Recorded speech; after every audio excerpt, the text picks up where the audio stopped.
Assalamualaikum warahmatullahi wabarakatuh. Perkenalkan, nama saya Ronaldo, mahasiswa jurusan Teknik Informatika kelas IF 3C Universitas Bina Dharma Palembang. Di sini saya akan menjelaskan mengenai tugas mata kuliah Statistik Probabilitas, yaitu tugas teknik pengumpulan data. Dengan metode pengumpulan data baik wawancara, observasi, kuesioner, metode subjektif, dan metode proyektif. Oke, langsung saja. Apa itu teknik observasi? Observasi diartikan sebagai pengamatan dan pencatatan secara sistematis terhadap gejala yang tampak pada objek penelitian. Begitu kata Margono 1997. Yang kedua, pengamatan dan pencatatan ini dilakukan terhadap objek di tempat terjadi atau berlangsungnya peristiwa. Berdasarkan jenisnya, observasi dibagi menjadi observasi secara langsung. Observasi yang dilakukan di mana observer berada bersama objek yang diselidiki. Yang kedua, observasi secara tidak langsung, yaitu observasi yang dilakukan tidak pada saat berlangsungnya suatu peristiwa yang akan diteliti. Misalnya dilakukan melalui film, rangkaian, slide, atau foto. Keterbatasan observasi apa itu? Mari kita simak bersama. Yang pertama, tergantung pada kemampuan pengamatan dan mengingat. Yang kedua, kelemahan dalam pencatatan. Yang ketiga, banyak kejadian atau keadaan objek yang sulit diobservasi, terutama yang menyangkut kehidupan pribadi yang sangat rahasia. Yang selanjutnya, yang keempat, sering ditemui observer yang bertingkah laku baik karena tahu diobservasi. Dan yang lima, yang terakhir, banyak gejala yang hanya dapat diamati dalam kondisi lingkungan tertentu, sehingga kalau terjadi gangguan yang tiba-tiba diobservasi tidak dapat dilakukan. Dan selanjutnya adalah kelebihan observasi yang hanya ada 4. Yang pertama, banyak gejala yang hanya dapat diselidiki dengan observasi, sehingga hasilnya akurat, sulit dibantah. Dan yang kedua, banyak objek yang hanya bersedia diambil datanya dengan observasi, misal karena responden terlalu sibuk.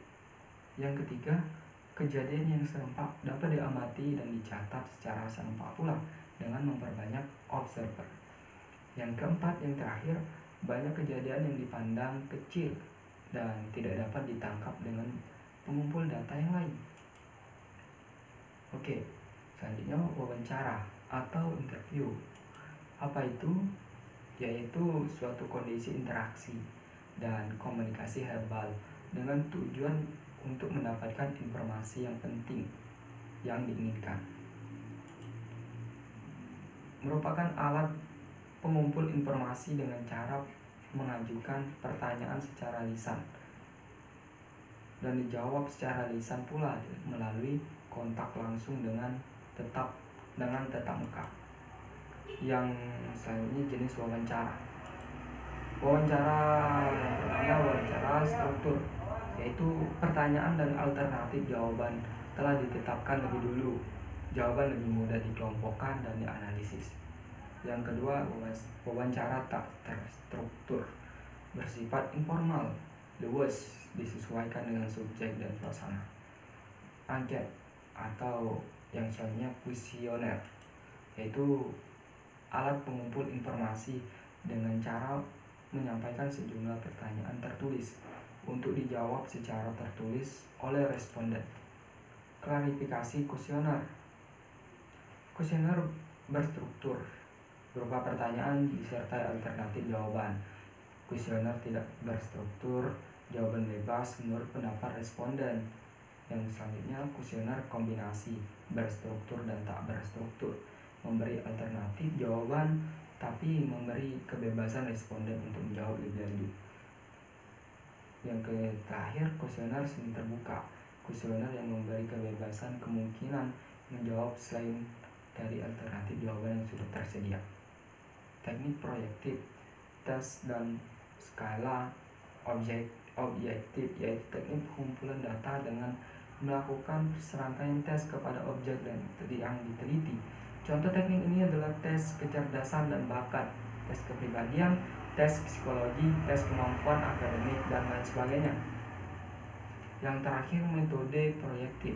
Metode proyektif yaitu teknik pengumpulan data yang dilakukan dengan cara menganalisis dan mengamati ekspresi luar objek penelitian dalam bentuk karya lukisan atau tulisan untuk mengetahui sikap, emosi, dan kepribadian seseorang. Metode tes dan skala objektif lebih baik daripada metode proyektif karena pada metode proyektif dua orang yang berbeda bisa menghasilkan hasil proyeksi yang berbeda terhadap suatu objek.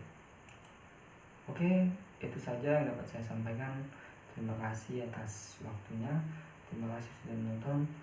Saya Ronaldo dari kelas F3C dengan NIM 19 14 20 100.